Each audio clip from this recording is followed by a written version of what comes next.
Hey everyone, I'm Ashes, And I'm Will. And and this this is is Ashes Ashes and and Will Will Do Do Disney. Disney.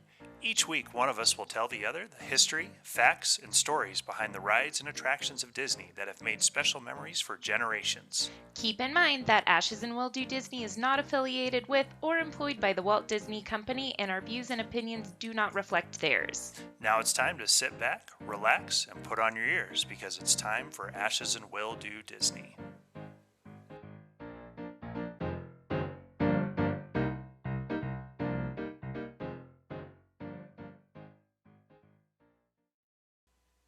Oh, hey there, Ashes. Hey, how are you?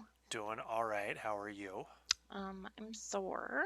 Yeah, you've been hitting that gym pretty hard lately. Yeah, I found a workout class that I like that does weights and strength, and I've really missed doing some of my weight strength training workouts. So it feels really good to kind of get back to that. But it really hurts to do things like walk up the stairs currently or go potty. And So, aside from that, doing good. we're starting to get a little bit older too, so we don't recover as fast as we used to. I'm sure that has nothing to do with it. Nothing at all. Nothing at all whatsoever. It does for me. I've got old man joints, so Okay. I clearly don't have that problem. we're back from our little break we took. Yeah. I did the mini episode about Cinderella's castle. Yeah. I haven't even listened to it, but I know a couple other people have, so. It was really weird because we plan to do more as needed or as the mood strikes, but getting used to sitting by myself and essentially talking to myself was a little weird. But I'm sure that'll get better as time goes on. Well, I hope people enjoyed it because your schedule is definitely far less hectic than mine. I mean, So, literally, I got the kids to bed and then I sat in bed and recorded it. So well, I hope people liked it. I hope so too, because I plan to do more. And I did my first TikTok video also. I know. I heard just about every moment of every new like that you got. So, Well, because it like blew up for, I mean, when I say blew up, like it conservatively blew up. But I mean, there was a point in the day where I think it had like 153 views and 8 likes. And then all of a sudden I went on a break like a half hour later from work and it jumped to 450 something views and exponentially bigger than 8 likes. And I think last I looked, it was just a little over 600 views and 75 likes. So see, look I'm how cool you are. pretty proud of myself for my first one. Erica texted me and she was like, are you mad at me? Why didn't you respond to me? So I had to tell her real quick that we're recording our There's podcast. your shout out, Erica. I'm surprised I didn't. I mean, I got my phone on Do Not Disturb, but usually she texts me if you don't respond I immediately know. to see what's going on and where you are. But, sorry for that pause there. Just had to tell her that I do not, in fact, hate her. So, Just we're too busy for her at the yeah, moment. too busy. Rude. Clearly not. Okay, well, you got a quiz for me I've today? always got a quiz for you. What you got? And of course, I took it too. But this quiz from Oh My Disney: which Disney princess movie basically is your life story? Ooh, We like to think that we relate at least a little bit to every single Disney princess. I know I do. And that's not just you because do. we consider ourselves royalty. If you feel the same way, you've probably taken a Disney princess quiz, or two, or five, before to determine which princess you're most like. But of all the Disney princess movies, which describes your life the most? Let's find out. You would describe the town you grew up in as rustic, sophisticated, friendly, or traditional. Oh, none of those. I guess I'll go with That's traditional. what I said was traditional. Your closest childhood friend was your sibling, your pet, your classmate, or your parent. Sibling. That's what actually, no, I did not say sibling. I said classmate, He wasn't really my classmate. He was my next door neighbor and we went to the same school, but we never actually ended up in the same class, but he was my best friend growing up. Yeah, So, close enough. all right, you like to pass the time by reading, exercising, singing, or cooking. Exercising. Okay, I said reading. Because we all know, I've said it before, like, I do exercise, but I don't necessarily like it. It's more of a to keep my body from falling apart type thing. I mean, I know people don't exactly like get it looking at me, but like I do like going to the gym. Like I do actually go. All right. Which of these sounds like the biggest challenge? Performing for an audience, cooking a meal for 10, going on a first date, or running a marathon? Going on a first date. I said running a marathon because, again, the old man joints. I couldn't go on a first date right now if I tried. I think I'd Well, be so geez, awkward. I would hope not. Well, apparently you could though, so That's true. I said it wasn't my biggest challenge. So, yeah. all right. You would describe yourself as an introvert, an extrovert, an extroverted introvert, or an introverted extrovert. I think I'm probably an introverted extrovert. So I said an extroverted introvert for me because I don't like going places. But once like people are here at my house and I get to know them, like I'm pretty obnoxious and loud. I know you are. So how many siblings do you have? 0, 1, 2, 3, or more? One. Yep, that's what I said. If your village were to sing a song about you, it would be called A Unique Individual, The Dreamer, Independent to the Max, or Going Places. Maybe going places because I'm not good at sitting still. I said a unique individual for me. Okay, yep. What is the biggest life lesson you have learned so far? Family is everything. Don't judge a book by its cover. Actions speak louder than words. Everyone can do great things. Oh, goodness. Well, that's a tough one. I mean, life lesson? Yeah, I don't know. We'll just go with family is everything. Although I okay. don't feel like it's like a life lesson I've learned per se, but you know. And it is if you watch like the Fast and Furious movies, because Vin Diesel says it a lot about family. Oh, okay. Well, haven't watched those. I said actions speak louder than words. Cool. Okay, you ready for yours? Sure. You Maybe. got The Little Mermaid. Shut up. No, I you did didn't. not. Actually, you got Brave. Okay. While it sometimes feels like your life is filled with responsibility, you also know how to make time to become an expert at your favorite hobbies. After a period of soul searching, you learn that life is all about that balance between your duties and your personal goals. Okay. I like that. I even feel like it's relatively accurate. Yeah. Oh no, did I not screenshot mine? I like doing my crafty stuff and my hobbies, and Merida is one of our oldest favorite princesses. This is true. So that's cool. Look at that. I'm happy with my quiz result, Will. I think that's 2 in a row you've been happy with now. I know. Look at that. Sorry, I got to fill mine out again real quick. I apparently didn't save the screenshot. I thought I did. Do you not remember who you were? Well, yeah, but I want to read the. Your description? Yeah. Well, who are you? Oh, I got Princess and the Frog. Oh, of course So, you did. for as long as you can remember, you have been a go getter like Princess Tiana. Dreams that may have once started off as wishes on stars have become reality through your hard work and perseverance, despite some of the sometimes unbelievable curveballs life has thrown along the way. Aw. Which I feel like you and I have gotten some pretty big curveballs in life.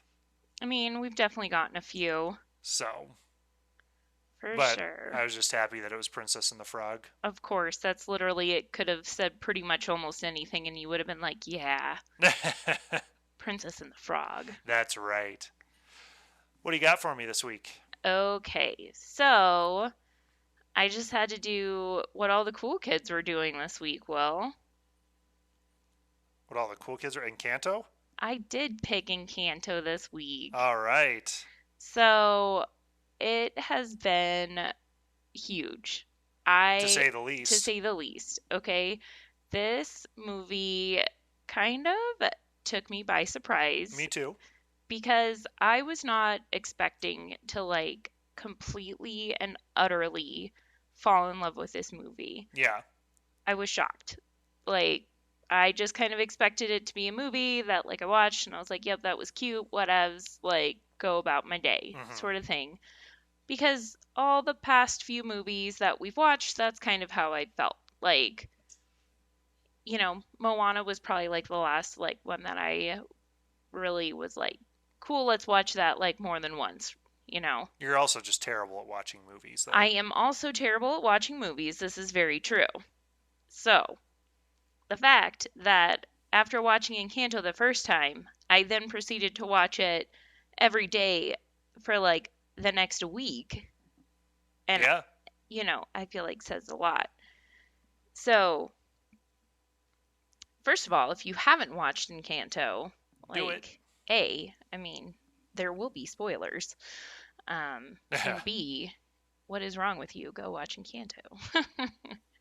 So, it's a great movie. It's a very good movie. So I thought we would kind of just hit up some of the how it came to be, some of the behind the scenes, and some fun facts about it. Okay. So just a super, super quick synopsis of it in case for some reason you forgot what it was or haven't seen it. Oh, it's not necessarily for me, so. I mean, I was talking to you as in like you as in the people listening, Oh, not okay. you, Gotcha. you. I know you have seen the movie. So this was not that kind of you. There you go. So, Encanto is a touching film that deals with generational trauma and familial obligation, two themes that resonate deeply with a huge chunk of the population. The central concept of Encanto is learning how to break generational curses and understanding that tradition for the sake of tradition doesn't always help everyone.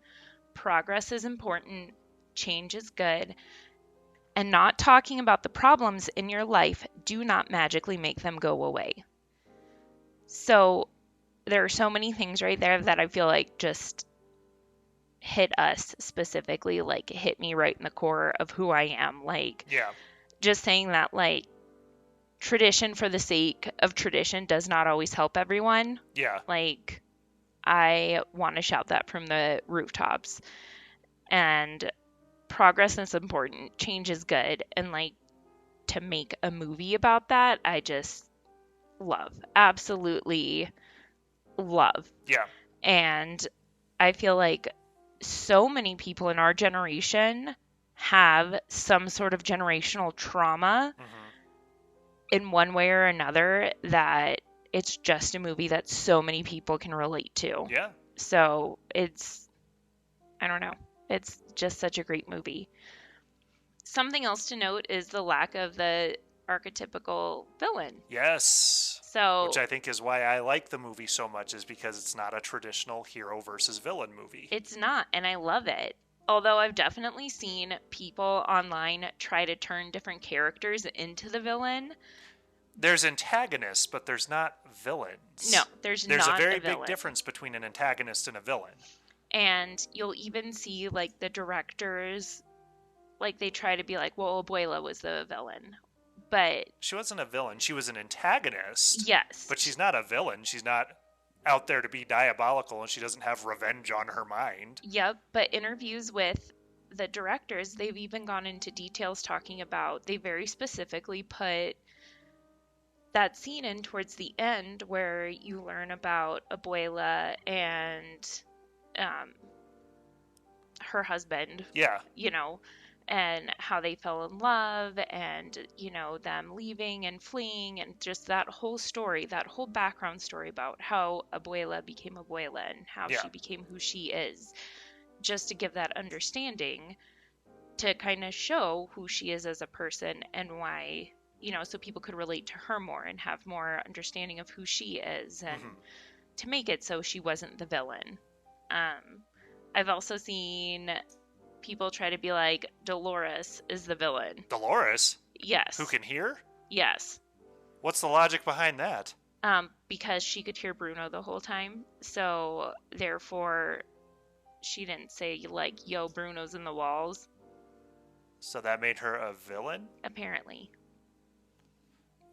No. Disagree. I mean, I agree too. I do not, I mean, I agree with you. Like, I don't think Dolores was the villain. No. In all fairness, I feel like if I could hear everything that she heard, like, that would be insane. It'd be maddening. It would be maddening. And I feel like you would probably learn to tune things out. And I feel like if you did hear Bruno in the walls, like, you would probably just, like, seriously question it and be like, I hear him, but, like, why would your go-to be like, clearly he's living in the walls of the house? Right. Like, why? Because she can hear things at great distances, too. So, to me, logic would state that, well, I hear it here, but maybe it's further away, though. Doesn't necessarily mean that's where he is. Yeah, I just, like, maybe she's like, I think that's him, but, like, how would she know for sure that that's him? Yeah. First of all, I mean, literally sometimes he was talking, with a can over his head or a bucket over his head. Yeah, right. How much was he actually talking while it was just him and the rats? Like, yeah. I mean, I know you, like, mumble to yourself when you're by yourself, because I'll catch you doing it sometimes. Yeah.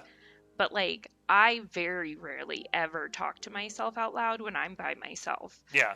Like, so if it was me just living in those walls, like, very rarely would I probably actually say words out loud to the rats or something like that. Yeah. So, just saying. Don't think Dolores was a villain. No, not at all. Anyways. And even if she was like, yeah, I know he's there. I mean, clearly he's hiding out. Respect his space. Well, yeah, what is she going to do? Abuela, I hear Yeah, he's Bruno, hiding in the walls. He sounds like he's in the walls. Yeah. Like, how on earth would anyone even think that there was room in the walls? Yeah. Like, or know that there was places in the walls? Yeah, I don't know. I think that's a bad theory. I agree. So anyways, Encanto has been the most successful animated film during the pandemic, bringing in, and this was a number pulled from just a few days ago, so, like, the number kind of, it keeps going up. But a few days ago, it was up to $223 million in ticket sales worldwide. 6 songs from the film have been charted on the Billboard Top 100. We Don't Talk About Bruno has been streamed more than 100 million times. It's also the biggest Disney song in a quarter of a century. It outdid Let It Go. It's officially outdone Let It Go now. Yep. And Luisa's song Surface Pressure, my favorite, yes, is also rising in popularity as well. Yep. So the whole Encanto soundtrack is on the Billboard Top 100. So despite the love that both of those songs received, however, Disney did not submit either of them for an Oscar. So the song that Disney submitted for the Oscar for the Best Original Song was the Dos Oruguitas. Do you know the song where, it's Abuela? Mm-hmm. That's the song, which it is a beautiful song for sure. But it was probably the safest song that they could have picked out of the whole soundtrack. I don't think Disney saw, like, what was going to be popular on there. Like, No. They kind of called it wrong. And I don't know at what point Disney, like, or anyone has to pick what they submit for the Oscars. Yeah. No clue how that works. You didn't text to find out? Huh? You didn't text to find out? I didn't text, no. Okay. The Oscars? I'm going to text the Oscars. Yeah, or Disney to see. No. I don't have Bob Iger's, Well, Bob Iger's out. He's done. He's officially done with I'm Disney. sure he so would still know. I mean, he might, but Bob Chapek's who you need to talk to now. I don't want to talk to him. So, yeah, Dos Oruguitas is very pretty. It's a ballad. A ballad or a ballad? A ballad. Okay. And it means two caterpillars. Okay. And if you listen to the soundtrack, like I've listened to the soundtrack about 1,000,000 times in the car with the kids. Yeah, pretty much daily. Every time in the car with the kids. If you listen to it on whatever, we listen to it on Amazon Music. After you kind of get through the main songs, it has that song, but it plays it sung in English, so you can actually hear the words to the song. Okay. Which is nice because I don't speak Spanish, so I'm like, it sounds pretty, but I don't know what is actually going on in it. And the first time our middle kiddo heard it in English, she was like blown away because she's like, "Oh, he thought that was, not in English." And I'm like, "Well, it's not." Yeah, this is the English translation. This is the English one, like the English version. So, and it's really pretty. But yeah, it'll be interesting to see then at the Oscars if that wins or not. Not that I'll watch the Oscars, but I'm sure I'll hear about it. watch the Oscars, So, the idea for Encanto started quite a while ago. It was right after Zootopia in 2016 when Zootopia had finished production. That directors Jared Bush and Byron Howard started working on it. And so this was before Moana even hit theaters. Yeah. The filmmakers took a trip to Colombia in conjunction with the Colombian Cultural Trust for Research, and their attention to detail in this movie runs deep. Like, super deep. Like, I'm very impressed by their attention to details. Mm-hmm. So, they, like, everything from the clothes, the landscape, the house, the diversity of the Colombian population. They brought on a botanist who was consulted to accurately portray the plant life in Colombia. Oh, wow. Yep, all the way down to they consulted someone on getting the black character's hair texture right. Yeah. So they brought in Latinx feedback. Sorry, I'm going to pronounce that one wrong. Latinx. I even looked up the pronunciation on Google. They sought out feedback throughout the whole process because they wanted to make sure, like, culturally they got it right. And I will say that they took different areas of Colombia and kind of smashed it together. Meshed it all together. It's not just one specific area of Colombia represented in the movie. It's areas all over Colombia that, like, you can see, like, this part of Colombia is represented in this aspect, this part of Colombia is represented in that aspect, sort of thing. Okay. So they really wanted to do it right. Throughout the whole process, they said it was never too late to make a change.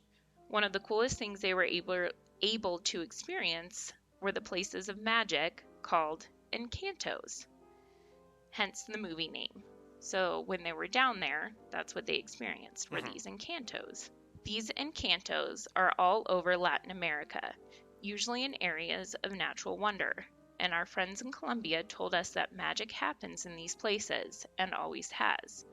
Not European magic, not like wizards and wands, but magic that has been tied to emotion and part of a literary tradition called magic realism. Okay. So that was part of, the inspiration for the movie and the movie name. Yeah. Charisse Castro Smith was the third director and the writer of the movie. Smith explains that before we even had a script or a story, we talked about things like family, our own upbringings, and what we hoped for a film that found inspiration in Latin America. Familia also revealed early versions of the script and has been a completely integral part of every screening. So their own family relationships played a huge part in how this story came to be. And then one of the biggest players in this film that I feel like has gotten a lot of popularity is Lin-Manuel Miranda. Yep. He did all the music. Yeah. And he was mentioned on The Simpsons the other night. We were watching it. He was. So I feel like you've made it in the world if you make it onto The Simpsons. Oh, well, he's behind Hamilton. He did Hamilton and came up with that and all the music for that. Yeah. He stars in it. And he was also, do you remember, you watched House? Yes. When he committed himself to basically like the insane asylum. Mm-hmm. Lin-Manuel Miranda was the character that like did the freestyle rapping. And then did it for the talent show, and then he got stuck on it, and House helps him out. That's Lin-Manuel Miranda. Well, see, look at that. He's also Jack in Mary Poppins Returns. Yes, I did see that somewhere. So, well, I'm just saying now he's on The Simpsons, so now he's like a real person. Now he's made it because of The Simpsons. I mean, yeah. I'm clearly not as cultured as you will. And Hamilton sounds really long, and I've never seen it. Hamilton is long. I've never watched it. That's because it's something I'll have to commit to. Yeah. So everyone's like, oh, you should watch Hamilton. And I'm like, I could talk about, there's a long list of things about Hamilton that just do not sound interesting to me. Anyways, so Miranda, he was the one who fully immersed himself with the different Colombian musicians to do the songwriting for this. So he actually wrote the Family Madrigal first when doing this. So long before he even knew how the film was going to end, he wrote that opening number just because he needed to keep track of everybody for himself and have all the writers and directors and everyone who was making the film be able to keep track of everyone. Yeah. So the whole point of that song is to kind of, be like, here's everybody in the family. Is. But it was one of those like, we need to know who everyone in the family is. So they wrote that one first. And they knew that when they wrote the song that the names might change, the powers might change, but in general, it was a good guide for both the audience and themselves to kind of set that stage. Mm-hmm. And what's funny is having a few friends, like Mexican friends with their families, the fact that like looking at this one Mexican, well, they're not Mexican clearly, obviously, but this one family compared to their families is not big at all. Like the fact that there's only 3 siblings in each family is not big at all. But clearly, if they were to make them like these actual big families, it would have been way more characters. They would have had to do a lot more characters and a lot more powers. Yeah. So, naturally, with the movie being a musical, choreography had a big role. Unlike typical music collaborations, where the choreography is brought in after the layout is already determined, choreographer Jamal Sims and animation reference and dance consultant Kaya Martinez were brought in before the layout had even started or music tracks were laid down. Because of this, the directors were able to share storyboards as well as the personalities of each character as Jamal designed the dance sequences. They were able to bring in additional Latinx dancers to help bring the choreography to life. After seeing the choreography unfold for a huge sequence in the movie, the animation team wanted to work on it right away. A team of animators took the choreography video that Kaya and Jamal provided, and then they very roughly translated the physical movements of the dance onto the characters, paying really close attention to where the feet were being placed so that the characters were working realistically in the 3D environment. So when they made this movie, they started with the choreography and had, actual choreography to work with, and then put that into the movie. Yeah. Which I think is cool. Yeah, for sure. Because you can tell when you watch the movie that the choreography is huge. Like, it's not like... It's very intricate. Yeah. It is not just, a character kind of dancing around. No. Like, there is some real choreography. Yeah, there's a lot of movement to these characters. Yeah, so I'm not at all surprised, like, having seen the movie and then learning that. I'm like, yeah, Yeah, it doesn't surprise me at all. Totally makes sense. Encanto in general has definitely kind of thrown Disney for a loop, in the sense that they didn't foresee We Don't Talk About Bruno and Surface Pressure being the dominant hits over Dos Oruguitas. Yeah. Submitting that song versus the other ones for the Oscars. And we'll talk about the merchandise here in just a second, because there's a lot to say about that one. So it's definitely shown that audiences want something new and different. Mm-hmm. And there's been a lot of talk that, animators had to fight Disney, to portray Luisa with her buff frame and iconic muscles. Yep. So I did try to go research that a little bit more, because I'm like, how much of a fight was this? Yeah. Like, was this like really a huge fight? Was this more of like a... Did they say, here, draw her like this? And they said, no, we want this. And yeah, that was okay. We'll do whatever you want. Yep. So I was trying to just like, I wanted a source that verified it a little bit more. Yeah.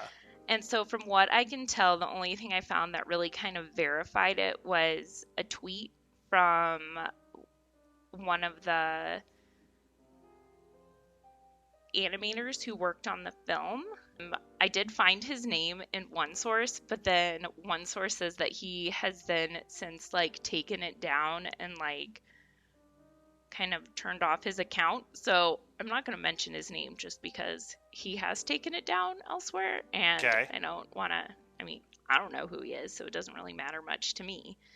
But he did kind of say that, just mentioned that he said it was incredibly difficult to convince the House of Mouse that Louisa should forego the petite and slim build of many other Disney women to have a muscular frame instead. I don't think the character would have worked as well without the muscular frame. I don't think so either.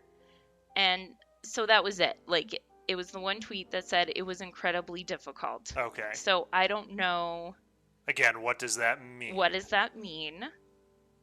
So then he goes on to say, I think we all just wanted to do it in a way that worked well with the style and really made sense for the character, and I'm really proud of the way that she turned out.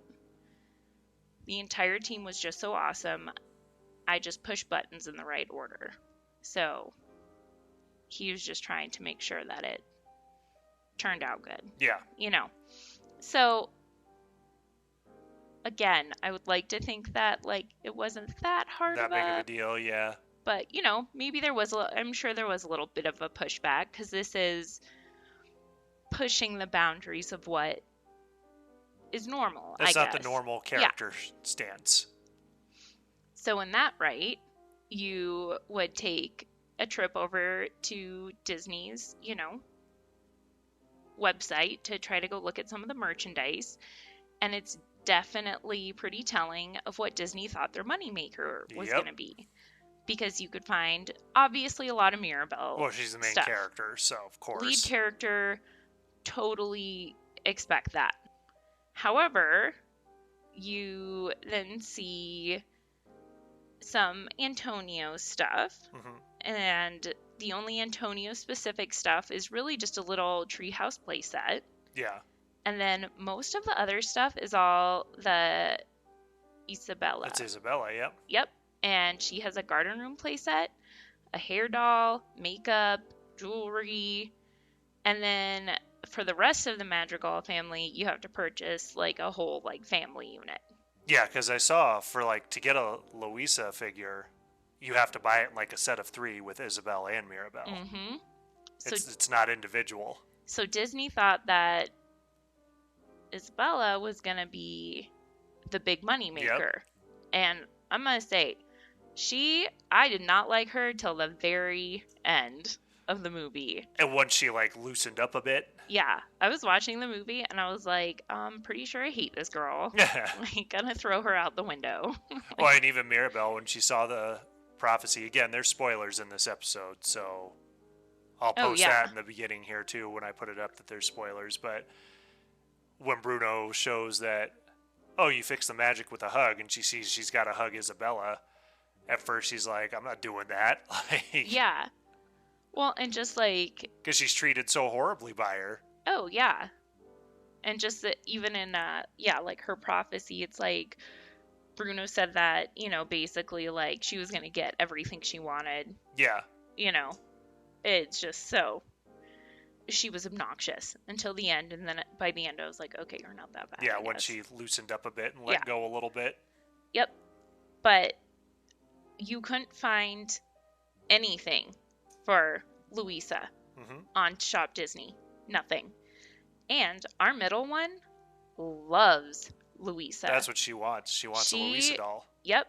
She straight, as soon as we watched Encanto for like, I don't know, the 4th time, her birthday is the end of June.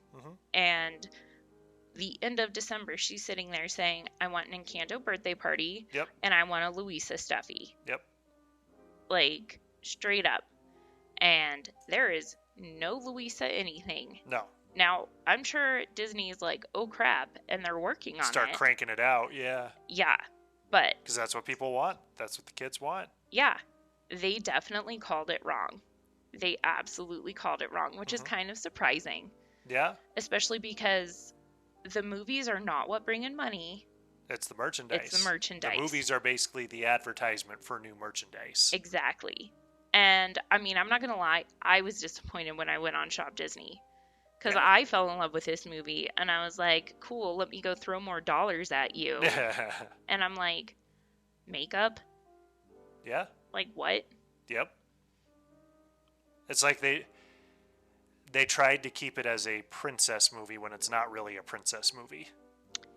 Yeah, I was just definitely floored by the makeup, though, because I'm like, even with some of the other princess films and stuff, I don't know. It was like teenager kind of, it wasn't even like little kid makeup. Yeah. So I was just, I don't know. The makeup just surprised me. And there was like a fair amount of it. I was like, what is this? But yeah, they definitely got that wrong. They missed the mark on that one. Yeah. So I can't wait till they finally catch up with it. And yeah, right. We get the stuff that we want from this movie. Yeah, because it's a great movie. And clearly we don't spend enough money on Disney. We need some Encanto wishables. Yep. Because we have too many wishables already. Yeah. But I mean, they're just not going to stop. No. But I want a Louisa wishable. Yeah. And a Mirabelle. So. Anyways, I've got some fun facts, too, to go along with it. Okay.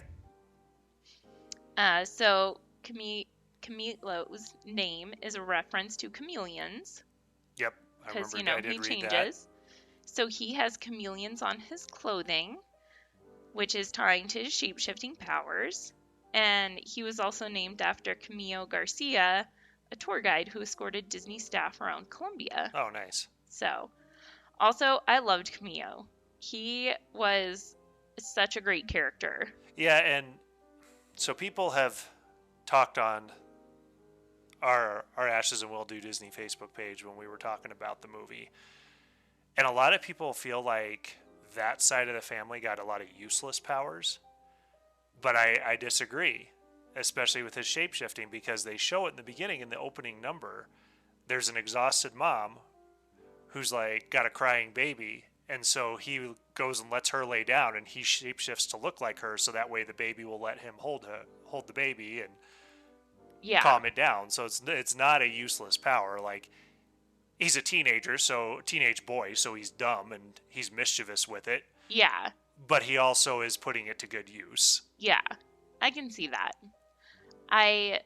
He just cracks me up because he is definitely that, like, playful boy who just likes to, like, poke at his his cousins. Like, yeah, his whole family. Yeah, like, definitely likes to give Isabella a hard time, Yep. like, Isabella, your boyfriend's Yeah. here, and shapeshifts Yep. and teases her, and Yeah. like, he's funny. So Yeah, I think he's a great character. I do like him.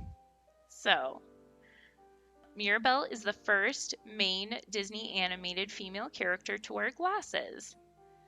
One of the reasons she does is because her name is from the Spanish word mira, meaning to look. To look. Yep. This is also meant to symbolize one of the major themes of the film, looking at things and people from different perspectives. Mm-hmm. So, I will say that as much as Mirabelle, I will say, quote unquote, did not get a gift. I disagree with that too. Homegirl has definitely got a gift. Yeah. Because I think her gift was that she didn't get a magical power. That would be my argument. And that was the gift to the whole family, to see things in a different light, that you don't have to have these magical powers to, one, love your family, but two, to help your family and be of service to your family and to the community. Yeah. You don't have to have these things to be special, basically. Yeah. Well, one thing that I had read was basically that her powers basically just kind of absorbed into the house instead. Yep. And that... Well, you look at it like how much she talks to the house, and how much the house reacts to her and helps her. Oh, yeah. Her and Casita have a bond. And straight up, too, you look at it like Abuela talks to the house and makes the house do things. Like, to me, Mirabelle's gift is she's taking over the family. She's going to be the keeper of it all. Oh, straight up. I feel like there's no doubt about that. Mirabelle will take over. She'll take that Abuela role when the time comes. Yes, absolutely. No doubt about it. It's just, 100%. Yeah. I adore it. I adore Casita as a character. Yep. I think that the house is awesome. But Mirabelle's a saint because, so we had posted on our Facebook page the candle, and it was like, and talked about like, like basically like if I was Mirabelle and didn't get a power. Exactly, and it was like blowing out the candle. It puts a lid on the candle and extinguishes it. Yep. But the fact that Mirabelle was not like that, and how well she handled not getting a power when all the rest of the cousins and siblings did, like, I think that takes such a strong person. Mm-hmm. And the fact that she still wanted to be so much a part of helping the family. Yeah. I mean, my goodness, what a strong person. Mm-hmm. So, Mirabelle's singing in the family madrigal is the fastest singing a character has had to do in Disney history. I didn't see that. Which, the more I've listened to, like, the soundtrack and everything, the more I've caught, like, the actual words of what is happening in all of it. Because I'm not the person who's going to catch all those things right away. Like, I definitely had to listen to it. My brain doesn't work the way it used to when I was, like, 10 and could listen to a song 3 times and know it front to back, like our kids can right now. Right. I have to listen to a song multiple times before, and I still won't catch all the words. Yeah. That's just not how my brain operates anymore. Yeah. But the more I listen to it, I just adore that song. Luisa's song, Surface Pressure, which absolutely love that song too. Absolute favorite song in the movie. Yeah, that's my favorite song. The kids love it. They love playing that song. Was actually inspired by Lin-Manuel Miranda's older sister. He said, "I'm the baby of the family. I have a sister who's 6 years older, and she got a raw deal." Lin-Manuel told Variety, "That song is my love letter and apology to my sister for having it easier. I watched my sister deal with the pressure of being the oldest and carrying the burdens I never had to carry. I remember my parents woke my sister up to put together a He-Man playset for Christmas before I woke up. They wanted it to be fully assembled when I woke up on Christmas morning. I pulled all of the angst and all of those moments into Luisa." Well, that's nice. I thought that was very sweet. Yeah. I hope his sister appreciated it. Luisa's, she's amazing. such a great character also. The writers decided that the magical children would have their gift ceremony specifically at the age of 5 because they felt that's a typical age when kids' labels start to stick. Okay. So, because I wondered when I was watching that movie, watching the movie, I was like, how old are they? Yeah, why was 5 coming of age? Yeah. And I read somewhere else that Louisa in the movie was 19. Yep. Just to give some reference, I would assume Isabella was older. Mirabelle's the youngest of the 3. Well, yeah, I mean, I feel like that one's obvious there. But I don't know exactly how old. I would assume she's maybe like 16-ish. But younger than Maybe. 19. I don't know. Right. So, each of the madrigal's gifts is meant specifically to correlate to a traditional role held in a family. Julietta's healing power through food is reminiscent of comforting family recipes. Luisa's strength represents the rock of the family. Isabella, the golden child. Camillo's shape-shifting represents a teen still trying to figure out who he is. Okay. So, they definitely kind of have those representations. Yeah. The outfits each of the madrigals wear are all filled with hidden details. So, Mirabelle's skirt features small nods to each of her family members. Mm-hmm. You can spot a candle for Abuela, animals for Antonio, flowers for Isabel, a sun for Pepa, a chameleon for Camillo. Ulietta's outfit has a mortar and pestle, so to grind food for cooking. Yep. Dolores's blouse, you can spot a pattern that looks like sound waves. Isabella's dress has, those it looks like the flowers. Mm-hmm. The hem of Luisa's skirt has weights. Peppa has sun earrings and has like suns and stuff that she wears throughout the movie. Camillo's poncho has chameleons on it, which we talked about. Yep. And Bruno's cloak has hourglasses on it. Which I caught some of those before. Yeah. But just not all of them. It's not right in your face. Yeah. The gift that Mirabelle gives Antonio to coax him out from under the bed is decorated with a lot of the animals he meets after getting his special gift, which is his ability to talk to animals.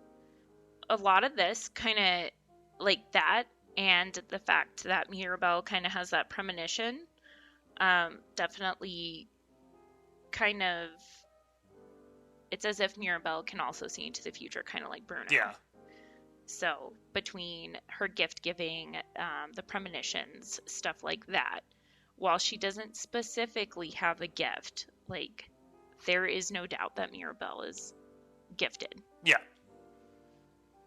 Which maybe that's why she didn't get a door, because she's got too much going on to be like, yes, you have one specific thing. Yeah. It was just one of those, like, fate. Like, it just kind of had to happen that way. 100% it did. But she's still, I think, a better human than most people. Well, totally. Yeah. Before we meet Bruno and his rats, Dolores mentions that the rats in the walls are worried about the magic. Mm-hmm. It's just part of the little details that kind of showcase that Dolores was hearing Bruno the whole time. Yeah. But again, don't think that she's She's not a bad guy for not saying something, though. Yeah. And just because she hears rats in the wall doesn't mean that... Bruno might be keeping his mouth shut. Yeah. So, I don't know. Or she could literally just think it's kind of the rats. She could think it's... Who knows? She probably hears so much, she just does not. Oh, and she heard Luisa's eye twitching. Yeah. So... During surface pressure, there's a nod to Titanic. Yep. And even when we see the 3 donkeys playing the music during the crash, a reference to the musicians who continue playing until the ship sank. So the donkeys during surface pressure, the donkey corns. Mm-hmm. I was like, hello, Disney, where is the donkey There's corn a missed merchandise? opportunity on a plushie. I was like, they literally made the, what's it called? Oh my gosh, the thing she plays at the beginning of the movie. Oh, the accordion. Accordion. Yeah. They literally made an accordion toy. They did. And you literally see it for seconds. Yeah. In the movie. But I was like, this is where you put your money, was on the accordion. Like, not a donkey corn. I mean, I'm sure, like, yeah, I'm sure the kids will be like, sweet, an accordion. But, like, most parents are going to be like, they're not going to buy that. Good Lord, that's obnoxious. Like, who actually wants to give their kid an accordion? Yeah. But, like, a donkey corn? I was like, missed where is opportunity. This? I want the donkey corn. Like, those things were freaking cute. In the nursery, you can see a drawing that Mirabel made of a capybara as a unicorn. So, both Mirabel and Louisa both envision animals as unicorns. As unicorns. During Dolores' verse in We Don't Talk About Bruno, you can see Bruno. Yep. And it's kind of in the behind. If you can't find it and you want to know, just let us know and we'll post pictures. Yeah, he's up in the balcony, and like they do make it very subtle, but once you see it, it's very obvious it's him. Yep. While her name is never mentioned in the film, director Jared Bush revealed that the name of the woman whose goldfish dies is Senora Pez Muerta. Dead fish. Yeah. Pez Muerto, sorry. Mrs. Deadfish. Mrs. Deadfish, yeah. Yes. If you pause quickly, you can see that Bruno is growing a plant inside a shoe. Yep. Which is similar to Wally. Yep. That was in a TikTok that my brother sent us. Yeah. The soccer match Bruno recreates in his rats is from Colombia's 1990 FIFA World Cup match against West Germany, where Freddie Rincones scored a goal and allowed the game to end in a draw. Oh. Which means nothing to us, but I would imagine soccer watchers. In Colombia it means something. The yellow butterflies, like the one you see in Bruno's vision and at the very end of the movie, are thought to symbolize happiness and imagination, and it means good fortune is coming. Also, in the book 100 Years of Solitude, written by Colombian novelist Gabriel Garcia Marquez, yellow butterflies appear. The book tells the story of a multi-generational family whose patriarch founds a town. So, little nods to Colombia throughout. Yeah, Colombian history. Yeah. The butterfly pattern on Mirabel's blouse is a nod to the magical family.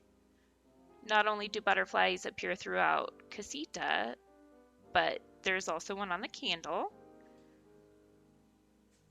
This goes with the theme of the movie being about important transformations. The butterfly pattern is even shown on the walls of the nursery, which is the important room for Mirabel in the Casita. So, and then Augustine, Mirabel's dad, has his 3 daughters reflected in what he wears, which I find absolutely adorable. He has his flower that he wears, you can see on his like lapel. One of his socks has weights on it for Louisa, and the other sock is embroidered like Mirabel's outfit. Oh, nice. Yeah, which once I read that, I was like, I totally noticed. Like, he has the different socks, and he has all 3 daughters represented. You know who does his voice, right? Oh, I'm sure you've told me. It's Fez from that 70s show. Oh, yeah, that's right. And I do, John Leguizamo is Bruno, which I thought was... Yeah, John Leguizamo's Bruno. Yep. And then a couple fan theories that I saw, and some of them were even validated a little bit, that I read throughout my research with this. So each group of siblings are based on a trifecta: Julieta, Peppa, and Bruno, past, present, future, which, yep, Julieta, past, she can fix things, you know. That are broken. Broken, yep. Peppa, present, weather, Bruno, future.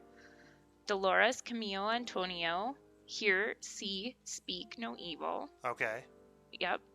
Isabella, Luisa, Mirabel, beauty, bronze, and brain. Okay.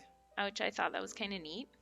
This one was not on accident. This one was like kind of like a fan theory that came about, but really I saw that the directors and producers were like, no, that's a real thing. So one side of the family is cool colors, blues, purples, Yes. and greens.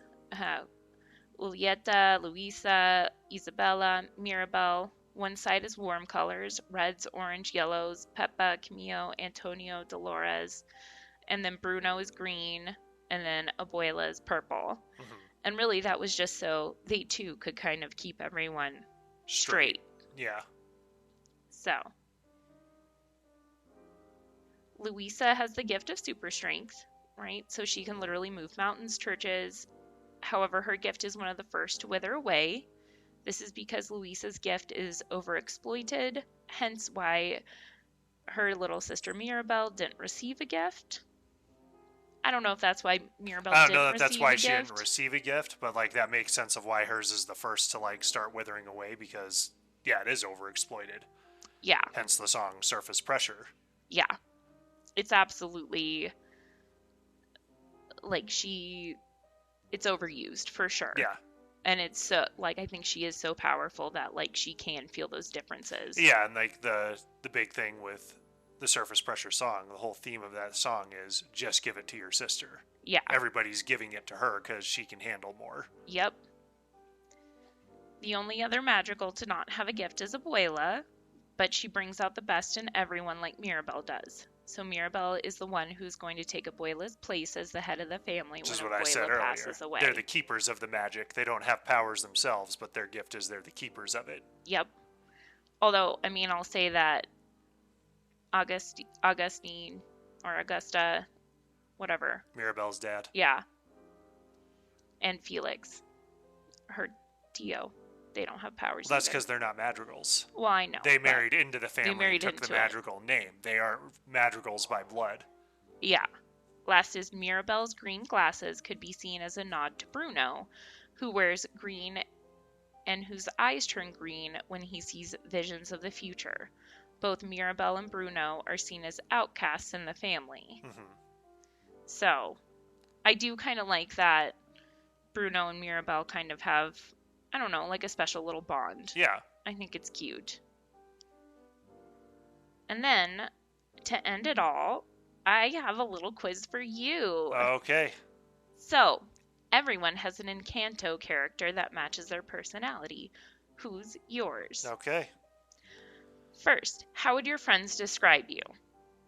Funny, strong, emotional, kind, shy, intense, flirty, guarded, or nurturing? Good lord. I guess funny. There's 9 choices for all of these. Oh, okay. So I have to pay attention here. Yep. Choose a gift you'd love to have. Invisibility, mind reading, ability to fly, super sense of smell, knowledge of every language, unlimited money, breathing underwater, no gift, literally any gift. I guess out of that choice, flying. Flying. Yeah. I said unlimited money because I could go to Disney whenever I wanted. That's true. Pick the Encanto song you can't stop listening to. I mean, you can just tell me. For me, it's Surface Pressure.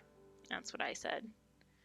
I didn't know how my friends would describe me, so I had to actually text a friend. Watch a project that Lin-Manuel Miranda has worked on. Your choices are Hamilton, In the Heights, Tick Tick Boom, Mary Poppins Returns, Moana, Vivo, Star Wars The Force Awakens, DuckTales, or His Dark Materials. Oh.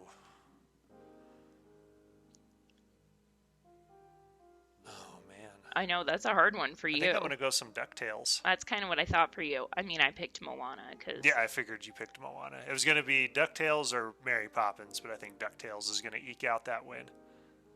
Choose a Disney sidekick to go on an adventure with. Olaf, Sisu, Hey Hey, Baymax, Pascal, Mushu, Chip, Beauty and the Beast, Ray, Princess and the Frog, or Flounder. Ray. I picked Olaf. Finally, pick something important from Encanto. Casita, Bruno's Rats, The Candle, Antonio's Stuffed Jaguar, Isabella's Cactus, The Kids from the Town, Mariano, Abuelo Pedro, or the butterfly? I'm going to say Isabella's cactus because that's where she kind of started realizing to like loosen up a little bit and relax. You are Camille. I'll take that. Yeah. Just listen to this. Like Camille, you're clever and sarcastic. Yep. Okay. You're still growing up. Okay. This is the most spot-on quiz. So far, that's pretty good. Which means you're figuring out who you are. In your case, that might mean a shapeshift or two. All right. So, let me read you mine. I got Mirabelle. Okay. Like Mirabelle, you have a hard time seeing all the things that make you special, gift or no gift. But the list goes on and on. You're the glue that holds all of your loved ones together, and you do anything in the world for your friends and family. They're lucky to have you. I agree with that. So, we will post this quiz so other people can find out what they are. Sure. Because I think it's a super fun quiz, and I was really impressed with like how accurate That was actually pretty accurate. Yeah. It's not bad. So did you learn a few things about Encanto? Yeah, I mean, obviously, I didn't know what went into making the movie. I know, but I feel like you're one of those, clever and sarcastic people. Well, I mean, considering what we do for our podcast here, there's a lot of things I look up a lot and research a lot. I know. It's the historian in me. I just thought it would be fun, too, since Encanto was so big. Oh, yeah, this is a fun episode. And going back to the music, Punk Rock Factory, who has an album out too called, they've got several albums out, but one called A Whole New Worse, that's their Disney album. But they're already starting to put out Encanto covers. They've done We Don't Talk About Bruno, and then they actually got Jessica Darrow, who is Louisa, to do Surface Pressure with them and do that cover, and that's blowing up, like, across, they're from the UK, they're from Britain and all that. And, yeah, they're amazing. Yeah, and, like, they're already getting they were already picking up a lot of steam. They just went on a tour. But now they're starting to get even more steam, having gotten Jessica Darrow to do Surface Pressure with them. We'll have to post that on our page. I've already posted that on the page. Oh, okay, good. Yeah, that's already up. So, this was fun. Good. I enjoy it. I love this movie. I love the songs in this movie. I know. Go watch it again. Go watch it again. And keep listening to the soundtrack. Yep. But yeah, we'll take a look at Bob Iger Part 2 next week. Or Part 3 next week, isn't it? No, because we haven't done Part 2 yet. Oh. We're going to record Part 2 here in just a few minutes. I thought we already did. No. We were gonna, but then we had to take the break and do the mini episode. Oh. Okay. So Bob Iger Part 2 coming up next. That's it for this week's episode of Ashes and Will Do Disney. Don't forget we need your mouse tales. If you have a funny, weird, exciting, or just a favorite Disney memory, send it to ashesandwilldodisney@gmail.com so we can read them on the show. And don't forget to follow us on Facebook and Instagram at Ashes and Will Do Disney. This is a public group to follow. We're also on YouTube at Ashes and Will Do Disney. Please subscribe, rate, and review wherever you listen to your podcasts. Thank you so much for listening, and have a magical day.